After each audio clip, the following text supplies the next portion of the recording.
let me just tell you something. I've been around for a long time, and honor is the key to receiving from God.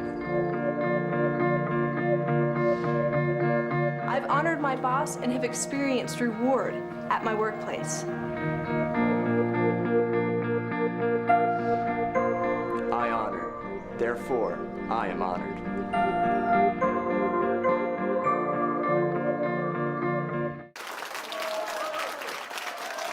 Amém! Amém, amém, amém! Bem, estamos todos empolgados aqui, amamos o Senhor e amamos receber da sua palavra, por isso todos estão empolgados. Estamos na sessão 3 e, para ser honesto, eu não terminei nem metade do material na última sessão. E essa sessão se chama Honrando a Autoridade. Eu vou tentar concluir nessa sessão, mas continuaremos de onde paramos na última sessão, então. E nós vamos conseguir, certo? Amém? Você está pronto para a palavra? Certo, então você pode sentar. Então, nessa sessão, nós vamos voltar para Mateus capítulo 10. E se você quiser, ponha um marcador na sua Bíblia em Romanos capítulo 13. Então vamos voltar a Mateus 10, verso 42. Eu quero revisar outra vez o que estamos mostrando. Primeiramente, João fala e ora para que nós recebamos a recompensa completa. Notamos no Evangelho que há pessoas que recebem recompensas parciais, alguns que não recebem recompensa e outros que recebem recompensa completa. Tudo isso tem a ver com uma palavra e eu quero que vocês gritem ela. Honra. Aqueles que não deram honra a Jesus, ou que deram a ele pouca honra, receberam uma recompensa muito pequena e parcial.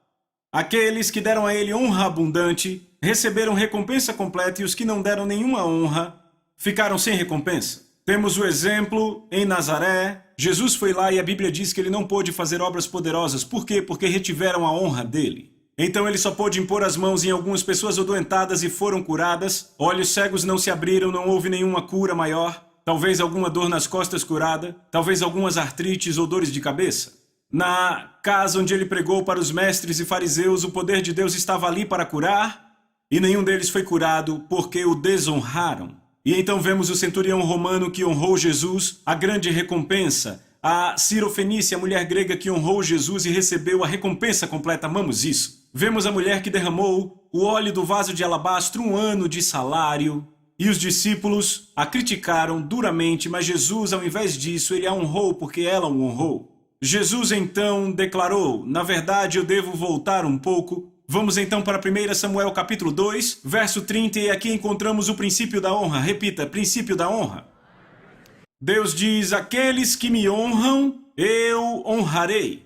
Aqueles que pouco me consideram, eu desprezarei. Desprezar quer dizer não cuidar, desconsiderar. Não considerar como digno de ser notado. E então assim vemos por que Deus não responde à oração de certas pessoas. Por quê? Porque elas desonram Ele. Estão comigo? Então Jesus declara o seguinte. Ele disse: aquele que recebe a mim, recebe aquele que me enviou, ou aquele que honra a mim, honra aquele que me enviou. Jesus disse: eu não recebo honra de homens em João 5,41. Por quê? Porque ele sempre passava a honra que era dada a ele para o Pai. Estão comigo?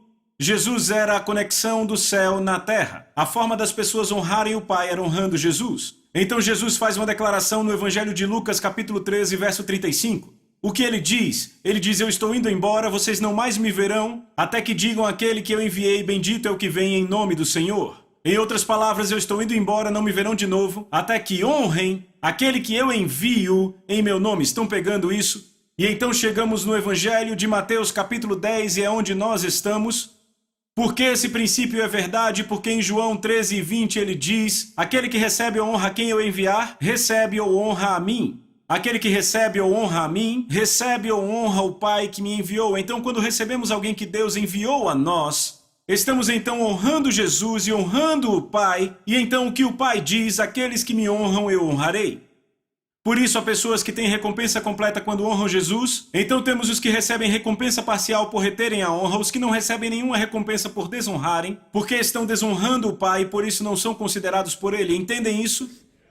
Agora, no Evangelho de Mateus capítulo 10, Jesus declara: aquele que receber vocês, e eu vou ler assim: aquele que honra vocês, honra a mim, Jesus. E aquele que honra a mim, honra o Pai que me enviou. Aquele que recebe o profeta no caráter de profeta, recebe a recompensa do profeta. Então esse é alguém que tem autoridade sobre nós. Repitam, autoridade.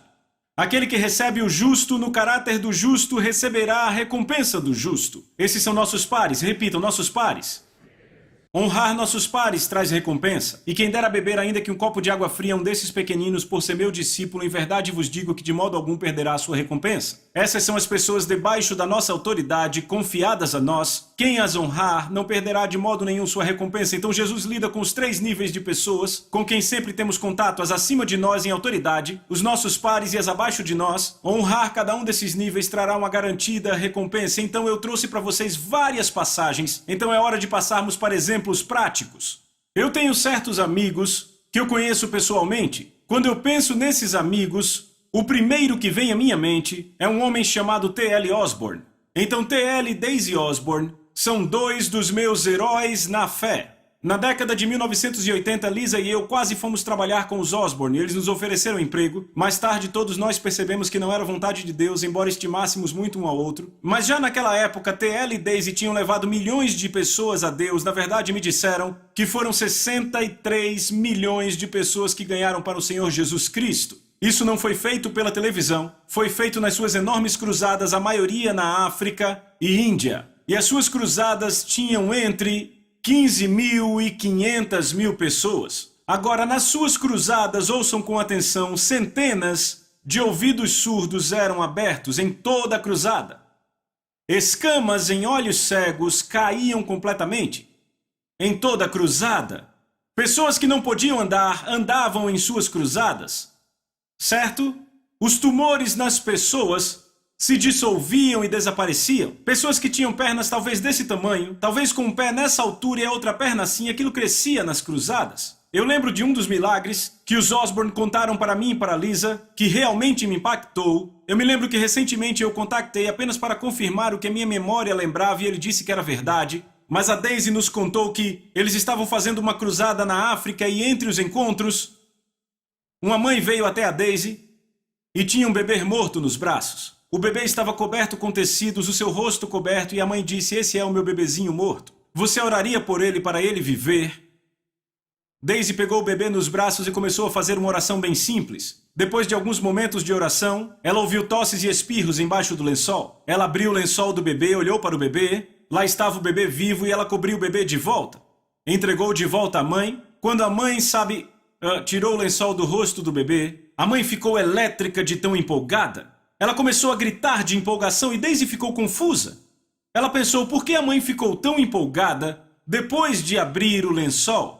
Por que ela não ficou empolgada assim que ouviu o bebê tossindo e espirrando nos meus braços? Então Daisy perguntou ao intérprete, que perguntou à mãe, que respondeu ao intérprete, que respondeu a Daisy o seguinte. Entenderam? A mãe disse através do intérprete, meu bebê nasceu com um olho. O outro olho não estava nem lá, era um espaço vazio. Quando eu abri o lençol, lá estava o meu bebezinho com 2 belos olhos olhando para mim. Eu lembro de outro amigo meu que faz cruzadas na África, principalmente na Etiópia e Sudão.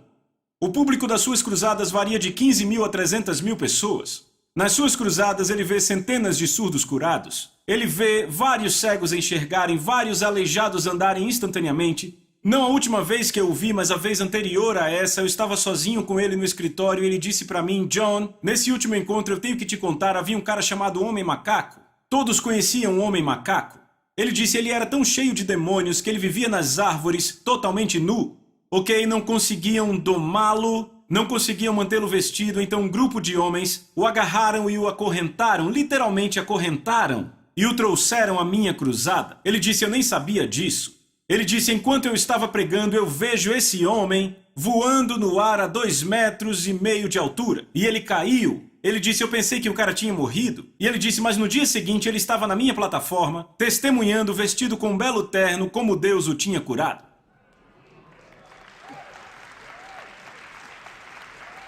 Eu lembro de Reinhard Bonnke, com quem eu almocei no começo desse ano e perguntei a ele, você vê grandes milagres na África? Ele disse, John, olhos cegos são abertos, todo tipo de milagre. Eu olho para esses amigos que eu conheço pessoalmente E eu observo que quando eles voltam para os Estados Unidos ou qualquer outra nação do Ocidente, o mesmo homem, a mesma mulher, a mesma unção, a mesma mensagem.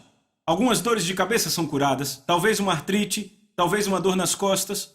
Por quê? Uma palavra: honra. Eu estive na África, eu preguei em Angola, eu preguei no Quênia, eu preguei no Zimbábue, eu estive em outras nações na África. Às vezes, quando vou na África, eu quase fico desconfortável com a forma como me tratam. Sabe, eles quase me tratam como um rei. Sabe, eles me colocam no melhor hotel e eu sei que eles não têm dinheiro para isso. Me põem em quartos com ar-condicionado quando ninguém tem ar-condicionado, não me deixam carregar nada. Eu lembro que eu estava pregando nesse encontro, sabe, e tinha cerca de 10 mil pessoas no encontro. E depois que eu acabei de pregar, naquela tenda, havia uma tenda na cidade com 10 mil pessoas. Me levaram de volta para o quarto. 3 mulheres vieram na minha direção, me sentaram numa cadeira que parecia um trono. Eu sentei ali, aquelas mulheres vieram, se ajoelharam, uma tinha uma bacia, outra tinha uma toalha no braço e outra tinha uma jarra com água. E elas me pediram para estender as mãos para lavarem minhas mãos. E eu consigo lavar minhas mãos? E parecia que o Espírito Santo por dentro me dizia: deixe elas lavarem suas mãos. E elas lavaram minhas mãos. Eu me lembro quando eu estava no Zimbábue, provavelmente uma das maiores unções de que eu me lembro em minha vida. A propósito, eu digo que as maiores unções de que eu me lembro na década de 1990, a década inteira, ocorreram no Zimbábue. Me pediram para orar por um homem ali que tinha 5 milhões de pessoas na sua igreja, certo? Em 80 nações na África. Todo fevereiro ele faz o que chamam de Semana da Fé, ok? E na Semana da Fé o que ele faz? Chama pessoas da Europa e da América para virem e ensinar a seus pastores sêniors, seus 600 pastores sêniors, por uma semana, ok?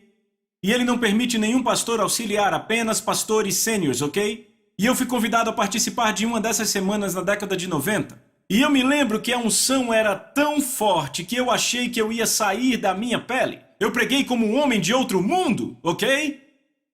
E eu me lembro que entre um e outro encontro eu estava sentado numa casa e uma pessoa veio e fez aquele tipo de serviço que eu acabei de descrever a vocês. E enquanto aquela pessoa estava saindo, o apóstolo olhou para mim e disse: você viu quem acabou de fazer isso por você? E eu disse: sim, eu vi. Ele disse: aquela pessoa é o chefe da Polícia Federal de toda a nação. Eu disse: e ele fez isso por mim? E ele olhou para mim meio confuso e disse: você é o homem de Deus, não é? E de repente eu pensei: não entendemos, não pegamos isso na América. Simplesmente não entendemos. Uma das unções mais poderosas debaixo da qual eu operei nos meus 18 anos de viagem por todo o mundo, foram em nações do terceiro mundo ou em desenvolvimento, foram em prisões ou em bases militares. Por quê? Porque esses 3 lugares normalmente entendem honra e autoridade. Estão comigo? Eu me lembro quando eu finalmente descobri que não tinha nada a ver comigo como pregador, mas tinha tudo a ver com a forma como me receberam. Me pediram para pregar numa igreja na parte sul dos Estados Unidos na década de 90, e eu lembro que o pastor presidente disse para mim: ouça, o nosso culto não começa até às 11 e eu sou o capelão, assistente na prisão. Nós temos uma prisão que é a prisão de segurança máxima número 1 aqui, nessa comunidade, e eu sou o capelão assistente. Você se importaria em participar do culto de domingo de manhã lá às 8? Eu disse: não, eu adoraria. Então eu lembro de ir para aquela prisão às 8 da manhã, cerca de 100 a 130 homens naquela prisão, naquele culto na capela, ok? Sabe, havia 1.600 homens em toda a prisão, mas apenas 130 vieram para o culto naquele domingo de manhã. Eu lembro que o louvor e a adoração foi maravilhoso. Sabe, a presença de Deus, eu olhei para o líder do louvor e os seus olhos estavam completamente limpos. Eu lembro daqueles caras cantando, eu subi para pregar e naquele dia eu preguei como um homem totalmente selvagem.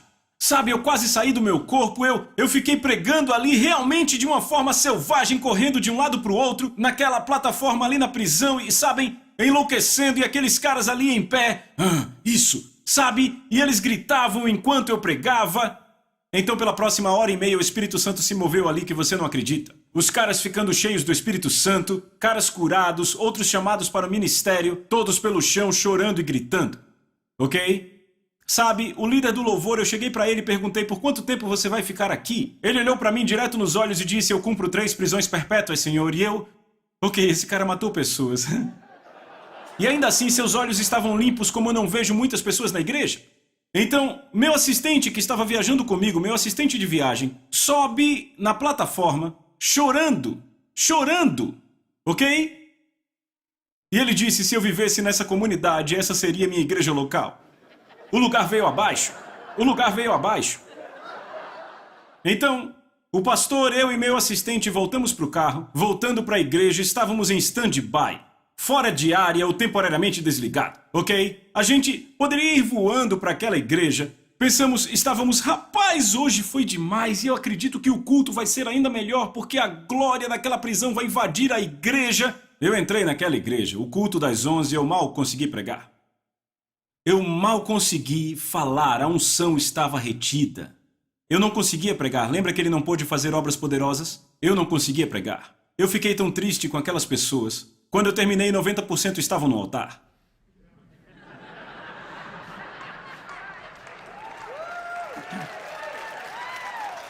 Não, deixa eu dar outro exemplo. No ano passado eu estava pregando em Omaha, Nebraska, e culto de sábado à noite, aquela igreja tinha vários cultos, 1 no sábado, 3 no domingo. Culto de sábado, o cara na mesa de som.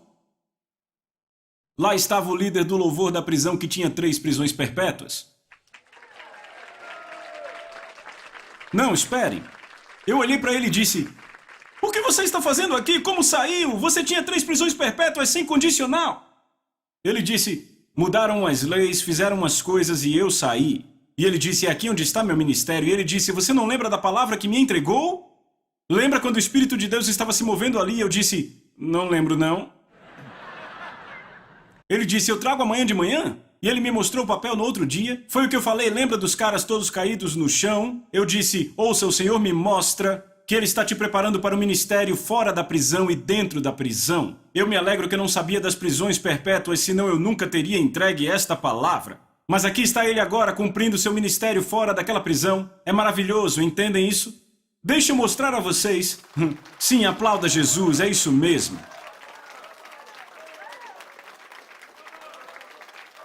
Deixa eu mostrar a vocês que não tem nada a ver, que por toda a Bíblia não tem nada a ver com o mensageiro, mas ao invés disso, como o mensageiro é recebido. Quantos lembram que no livro de 1 Samuel há um homem chamado Eucana? Lembram de Eucana?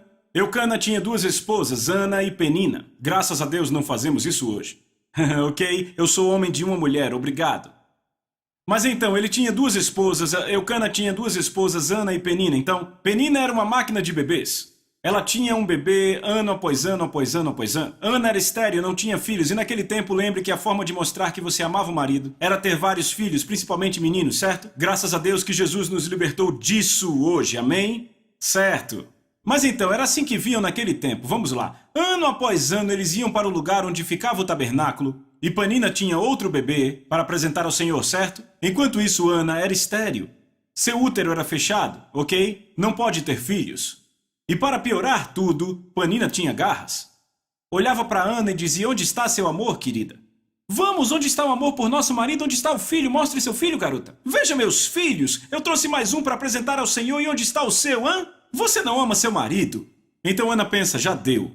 Então Ana diz, eu estou saindo da presença dessa mulher e vou achar conforto na presença de Deus. E então ela vai para onde é o tabernáculo e começa a orar e jejuar. E ela ora tão profusamente que seus lábios se mexem, mas não sai palavra. Lembram disso? Seus lábios se mexem profusamente, não saem palavras. E Eli, que é o pastor presidente, olha para Ana, orando, com os lábios mexendo sem palavras, e diz, ô mulher, você está bêbada? Livre-se do vinho. Imagina se Ana fosse americana. Aquele pastor teria se dado mal. Ela diria o quê? Você não consegue reconhecer quando uma mulher está jejuando e orando, se entregando a Deus? Você não reconhece? Que tipo de pastor é você? Que tipo de igreja é essa? Ah, eu vou contar a meu marido, vamos sair daqui e vamos para a igreja do outro lado da rua. Ela teria feito isso. Teria perdido sua recompensa.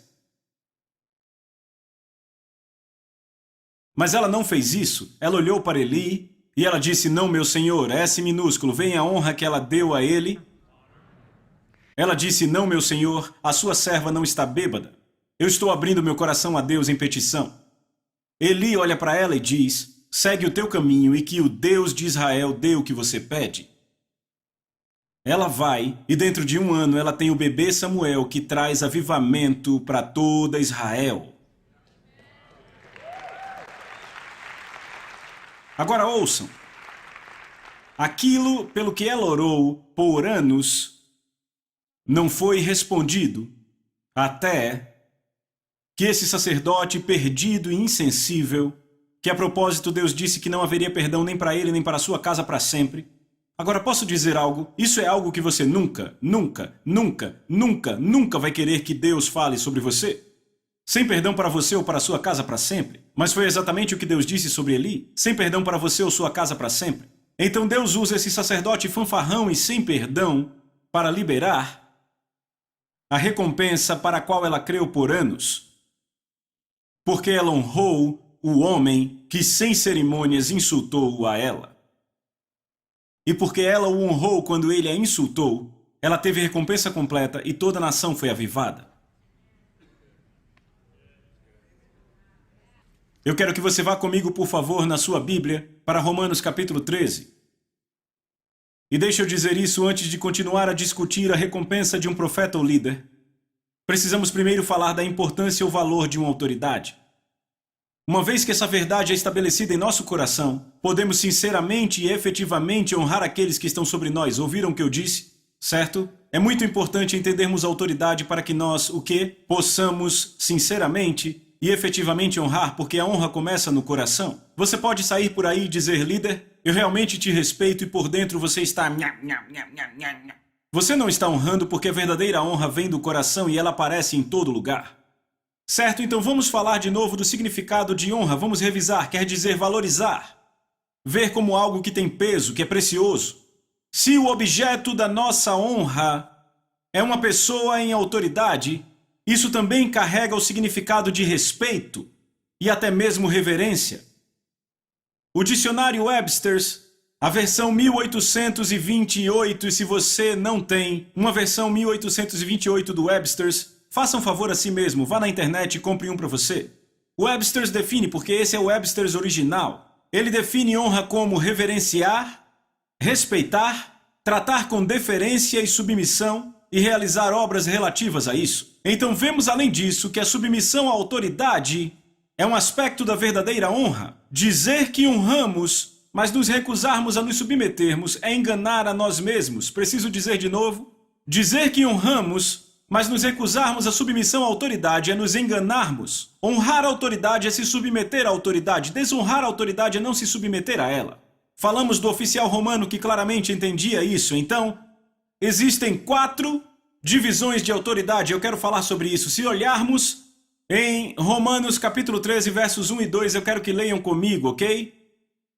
Paulo diz que toda alma se sujeite às autoridades em governo, porque não há autoridade que não proceda de Deus. E as autoridades que existem foram designadas por Deus. Então todo aquele que resiste à autoridade resiste à ordenança de Deus. Uau! Número 1. Isso é uma sugestão. Eu não ouvi vocês. É uma recomendação. É uma ordem. Então Deus ordena através do apóstolo Paulo que toda alma, deixa eu perguntar, toda alma inclui você? Definitivamente me inclui, certo? Então Deus ordena que toda alma seja sujeita às autoridades em governo. Então devemos perguntar, quem são essas autoridades em governo? Quem são elas? Certo, no texto específico de Romanos capítulo 13, Paulo está falando de autoridades civis. No entanto, deixa eu dizer isso, é muito importante. Essas palavras de exortação se aplicam não só a governo ou líderes, mas também se aplicam a outras áreas de autoridade delegada. Existem 4 divisões de autoridade delegada das quais Deus fala no Novo Testamento. 4 divisões de autoridades delegadas. Quais são? Autoridade civil. Repitam, civil. Que são o que? Autoridades do governo, vereadores, juízes, bombeiros, polícia, estão acompanhando. Autoridades civis é do que Paulo está falando especificamente em Romanos 13. Autoridades sociais, repitam, autoridades sociais. Quem são autoridades sociais? São os chefes, empregadores, treinadores, professores, etc. No nível social, temos a autoridade doméstica ou autoridade familiar. Sabemos bem disso, o marido é o cabeça do lar e os filhos submissos aos pais. Número 4 é autoridade da igreja. Repita, autoridade da igreja. Então, deixa eu deixar isso muito claro, ok? O Novo Testamento dá diretrizes específicas para cada uma dessas 4 áreas de autoridade delegada. No entanto, na maioria dos casos, o conselho ultrapassa as fronteiras e se estende para todas as áreas da autoridade delegada. Estão acompanhando? Então pode ser que esteja falando especificamente da civil, mas ela se expande para todas as outras 4 por igual. Estão acompanhando? Agora, se lembrarem sobre receber um profeta no caráter do profeta, Jesus acompanhou isso com o justo e também com o pequenino. Como eu disse antes, com isso temos os 3 tipos de seres humanos que encontramos, os acima de nós, os no nosso nível e os que nos foram confiados. Em respeito àqueles acima de nós, repita, acima de nós. Embora Jesus fale especificamente de um profeta, que está ligado especificamente à autoridade na igreja, outra vez, o princípio expande as barreiras e se aplica a todas as áreas da autoridade. Deixa eu provar para você na Bíblia que isso é verdade. Com respeito à autoridade civil, o que é que a Bíblia diz relacionado à honra? Romanos 13, versos 6 e 7, a versão do inglês de hoje diz assim: é por isso também que vocês pagam impostos, repitam, impostos. Porque as autoridades estão trabalhando para Deus quando cumprem seus trabalhos. Pague a elas o que você deve a elas. Pague seus impostos pessoais e de propriedades e mostrem respeito e honra por todas elas. Já notou que, como crente, você percebe a honra pulando do seu coração quando vê um policial? Como crente, a resposta correta seria amém. Certo, e quanto às autoridades sociais? Deus diz para honrarmos autoridades sociais, chefes, professores. 1 Timóteo 6,1 na versão padrão da América, que tantos que são servos debaixo de jugo contem seus próprios mestres como dignos de toda honra. Repita, toda honra. Agora, como leríamos isso hoje? Leríamos assim: que todos quantos são empregados por contrato considerem seus chefes como dignos de toda honra. Ou poderia ser assim: que todos os estudantes considerem seus professores como dignos de toda honra, ou treinadores, etc., certo? Com respeito à autoridade familiar, Efésios 5,33 diz que a esposa cuide para respeitar ou honrar seu marido. E quanto aos filhos diz: honra teu pai e tua mãe, que é o primeiro mandamento com promessa, para que possas ir bem e para que tenhas uma longa vida sobre a terra. E com respeito à autoridade na igreja, 1 Tessalonicenses 5, 12 e 13 diz: irmãos e irmãs, honrem, repitam, honrem aqueles que são seus líderes na obra de Deus, que trabalham duro por vocês e os alertam contra tudo que é errado. Pensem o melhor deles e deem a eles um amor completo. Então vemos que Deus diz para você honrar todas as 4 áreas da autoridade delegada. Se você honrá-los, Deus diz que em honrar as autoridades, o que acontece? Você tem recompensa. Agora, nas próximas sessões, eu vou falar de cada um em detalhes. Vou falar de autoridades civis, das autoridades sociais, da autoridade do lar e também vou falar de quê? Da igreja. E então entramos nos pares e daí aqueles confiados a nós. Então, vamos falar sobre um reino, o reino de Deus, certo? Devemos lembrar que o reino de Deus é simplesmente isso. Um reino, repita, um reino. Um reino tem hierarquia, tem autoridade e tem ordem. Já fazem muitos anos que eu digo isso. Eu descobri que o povo do Ocidente é o povo mais difícil para se pregar a palavra de Deus. E a razão para isso, na verdade, é bem básica. Qual é? Somos pessoas tentando entender princípios de um reino com uma mente democrática. O reino de Deus não é uma democracia, é um reino. Então, se você tentar se relacionar com Deus com uma mentalidade democrática, você e Deus estarão em planos totalmente diferentes. Você pode facilmente ser mal direcionado, repita, mal direcionado. Foi por isso que Jesus disse que nos últimos dias muitos serão enganados, porque hoje na nossa sociedade existe uma crescente e gritante insubordinação. Estão comigo? Na América é quase como se fôssemos treinados para não nos submetermos à autoridade. Por isso, quando você nasce de novo, tem que ter a sua mente renovada. E o que é triste é que isso flui pela igreja também. E eu acredito que é uma das razões pela qual as igrejas se dividem tanto. Por quê? Porque as pessoas têm esse problema com a autoridade, elas se dividem e formam grupos em casa. E deixa eu dizer algo, grupos em casa, por si sós, sem uma igreja local neotestamentária, não serão saudáveis. É um bom lugar para dizer amém. E alguém diz, mas John, na China grupos em casa, a igreja toda é assim lá, temos que entender, são perseguidos, por isso grupos em casa. Mas eu vou dizer, são totalmente organizados. Notem que Paulo disse vocês devem designar. Ele disse a Timóteo e a Tito, apontem presbíteros e diáconos na igreja, vocês lembram disso? Se olharmos para a China, são tão organizados que ofertamos 250 mil livros na China e foram todos entregues em 2 dias. Eu estive lá ano passado e me encontrei com 5 líderes de igrejas chineses e aqueles caras eram responsáveis pelo número, eu acho que era 80 milhões de cristãos. Ok, eu estou pensando em ir nesse encontro de novo no ano que vem. Então, deixa eu dizer, esta é a razão na China. Na América, se olharmos o livro de Atos, eles iam de casa em casa, isso é bom, muitas pessoas assistem cursos de casa em casa, fazem estudos bíblicos, estudos familiares, devemos fazer isso, mas você precisa estar numa igreja local neotestamentária onde há governo e autoridade porque Deus instituiu isso. Porque lembrem do que ele disse em Romanos 13, 1 e 2, que toda alma seja sujeita às autoridades em governo, pois não há autoridade, repita, não há autoridade. E eu adiciono, não há autoridade legítima, porque há autoridade ilegítima, que se autonomeiam como líderes, que Paulo diz não lhes demos nenhuma hora de submissão, dizemos hoje não lhe damos nem 1 minuto de atenção. Não nos submetemos a eles, certo? Mas falamos de autoridade legítima, não há autoridade legítima que não proceda de Deus. Então ele diz, não há autoridade legítima a não ser a que proceda de Deus. E ouçam, as autoridades que existem foram instituídas por Deus. Repitam, instituídas. Diga de novo. Outra vez. Não diz eleitas, não diz selecionadas, diz instituídas. Eu lembro quando o presidente Clinton ganhou a eleição em 92, eu fiquei deprimido por 3 dias. E eu lembro que no 3º dia, não me entenda errado, você vai entender tudo daqui a pouco. No 3º dia Deus falou comigo. Ele disse, ninguém assume o cargo sem que eu saiba. E de repente eu percebi que a Bíblia diz, ei, dê graças por ele, faça intercessões por ele. Ore por ele, porque para que eu viva uma vida tranquila e mansa com toda piedade e respeito. Há uma recompensa por honrar meu presidente. Sabe o que aconteceu quando comecei a orar pelo presidente mesmo sem ter votado nele? Um amor tamanho cresceu por ele dentro de mim. Estão comigo? De forma que quando o caso Mônica Lewinsky aconteceu, eu não me tornei um fariseu pelo presidente. Eu olhei para ele com uma compaixão e um lamento profundo porque eu havia desenvolvido amor por ele, por orar por ele. Eu o honrei como meu presidente. Eu vou entrar mais nisso quando falarmos de autoridades civis. Amém.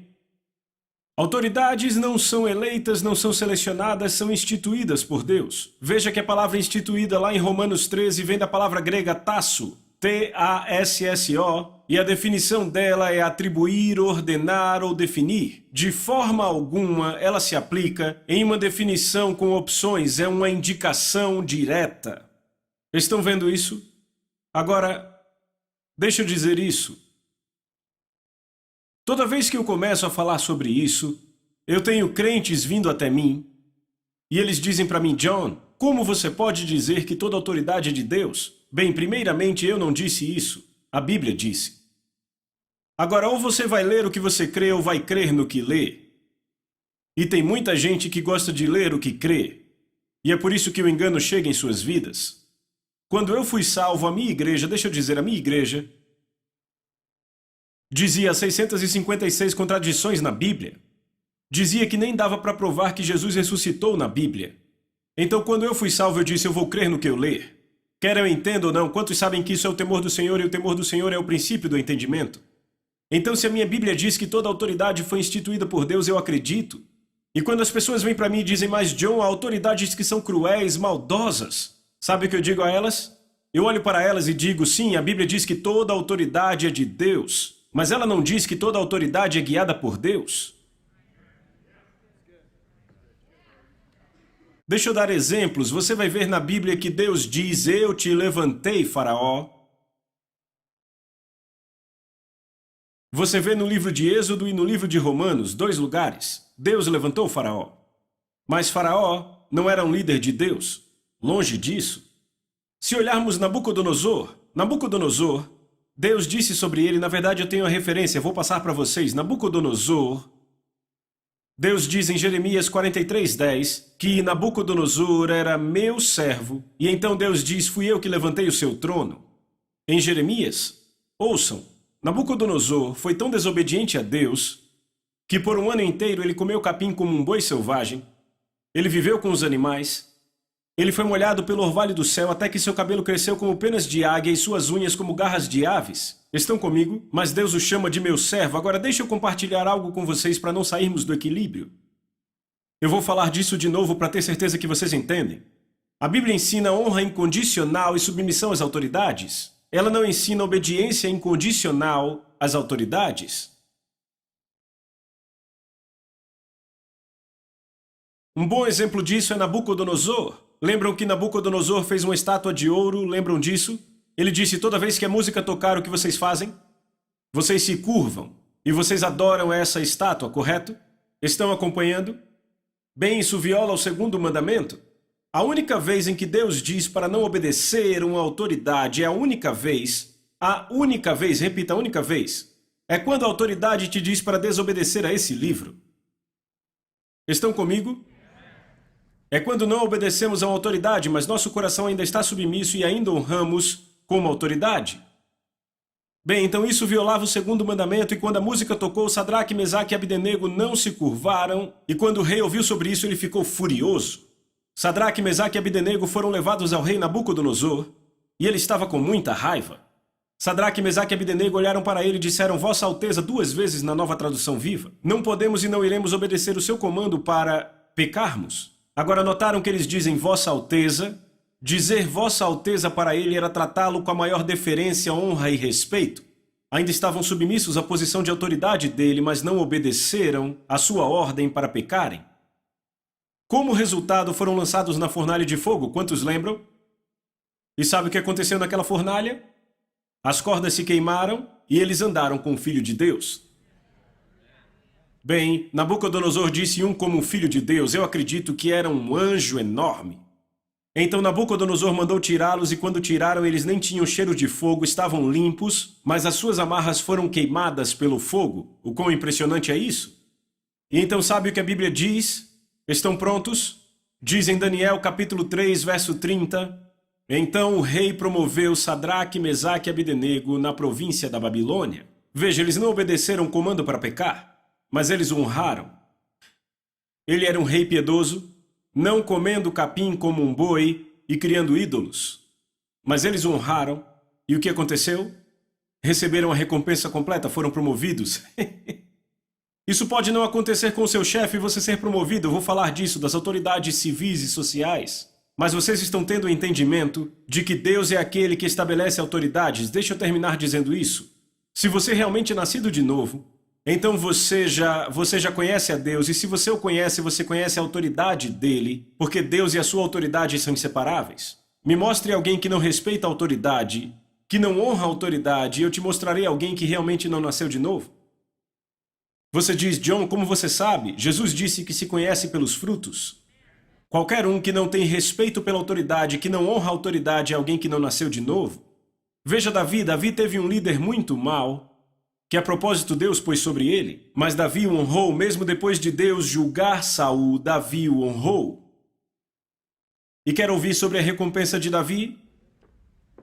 Quer ouvir a recompensa de Davi? Ouçam isso. Deus disse em Salmos 89, ouça, Davi não o tocou, mesmo quando seu servo disse para matá-lo, mesmo quando o encorajavam a matar seu rei, Davi não fez isso, ele viveu 14 anos em desertos. E finalmente, Deus julgou Saul. Quando Deus julga Saul, Davi sabe disso e canta uma canção de amor para Saul e Jonatas. Então ele honrou o homem mesmo depois de julgado. E quer ouvir o que Deus disse sobre Davi? Salmos 89, do 20 ao 24. Encontrei Davi, meu servo, com meu santo óleo ungi, com quem a minha mão será estabelecida.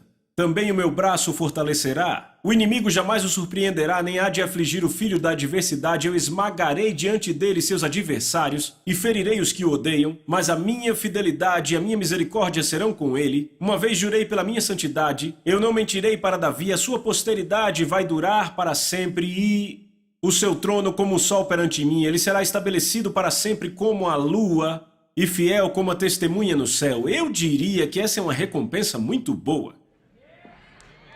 Tudo porque ele honrou a Deus, honrando a quem Deus ungiu como seu líder. Porque ele honrou a sua autoridade, que era uma autoridade corrompida. A sua autoridade foi instituída por Deus, mas ele não sabe. Eu ouço alguns pregadores dizendo: Saul foi a escolha do povo, Davi foi a escolha de Deus. Isso é bobagem. Porque Deus disse em 1 Samuel 15, eu coloquei Saul como rei. Deus instituiu Saul, mas Davi honrou a esse homem por 14 anos, mesmo depois que ele foi julgado. E Deus disse: aqui está sua recompensa, garoto, porque honrando Saul, na verdade, você me honrou. Você recebeu algo hoje à noite? Você tirou algo disso? Certo, vamos aplaudir ao Senhor. Vejo você na próxima sessão.